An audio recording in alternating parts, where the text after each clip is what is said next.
Imagine a diet where chicken and fresh salads are strictly off limits, but melting blocks of clarified butter and processed cheese are staples of every meal.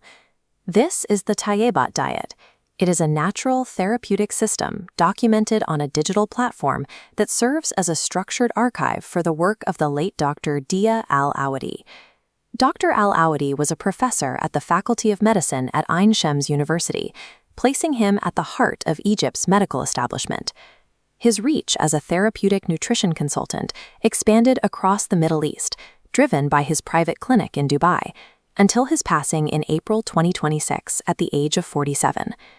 This platform functions as an independent educational hub, designed to lay out his radically unconventional food philosophies to the public. The system relies on a single mechanical rule. You wait until you are genuinely hungry, eat until you are full, and then stop immediately. There are no measured portions or calorie counts.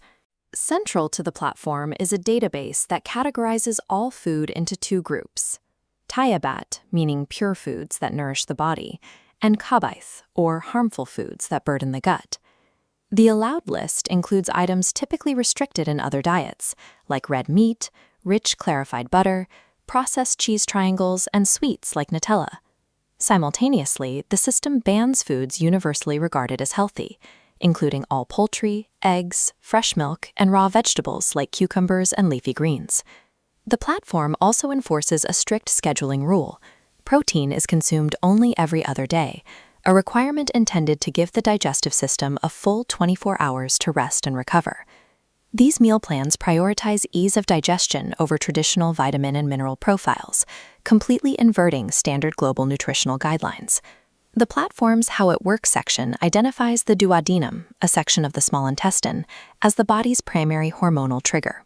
When you eat, the stomach releases food into the duodenum in small batches, starting a 2-hour biological timer. During this window, insulin switches on. It takes the sugars and proteins you consumed and converts them into starch and fat, moving them into storage blocks in the liver and muscles. While insulin is active, the hormones responsible for burning fat and building muscle, like glucagon and growth hormone, go dormant. They remain on standby until the digestion window closes. If you eat again before those 2 hours expire, the hormonal clock resets. The body remains in storage mode, never reaching the phase where it burns its own reserves. Under this logic, frequent snacking or taking morning antacids disrupts the sequence entirely, potentially locking the body in a state of permanent fat storage and chronic fatigue. This hormonal clock explains why you eat, but it doesn't explain the specific food bans. Why would chicken or white flour be more disruptive than processed cheese? Dr. Al Awadi pointed to histamine overload. He argued that forbidden foods trigger massive, unnecessary releases of digestive enzymes that flood the system. The platform links this histamine rush to a long list of physical symptoms, ranging from hot flashes and water retention to joint aches and heart palpitations. He compared the effect to a scorpion's venom. The danger isn't the substance itself, but the body's excessive immune reaction to it. The system treats foods like eggs and milk as triggers for that same overreaction. This restrictive food matrix acts as a targeted defense mechanism, designed to eliminate dietary histamine triggers and halt chronic inflammation. The Tayyebat website takes the unusual step of hosting a dedicated criticism section, documenting the fierce opposition from the medical community. It highlights the warnings of Dr. Walid Shawki, who argues the diet is dangerous.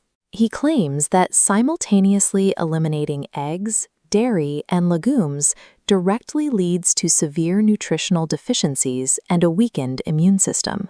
The site also includes critiques from Dr. Ahmad Abdul Malak, noting the contradiction of allowing ultra-processed canned juices and Nutella while banning fresh vegetables and poultry.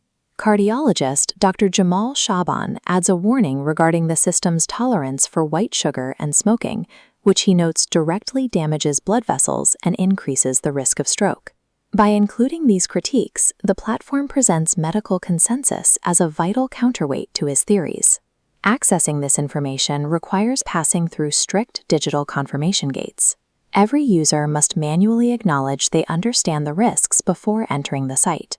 One rule is emphasized above all others: No prescribed medication should ever be stopped based solely on this dietary system without the direct supervision of a doctor. The platform functions as an independent archive, unaffiliated with the doctor's estate, and it openly states that the system has never been subject to peer-reviewed clinical trials. The Tayyebat website is a structured educational paradox. It delivers a radically disruptive nutritional philosophy alongside the scientific warnings necessary to ensure users make informed choices.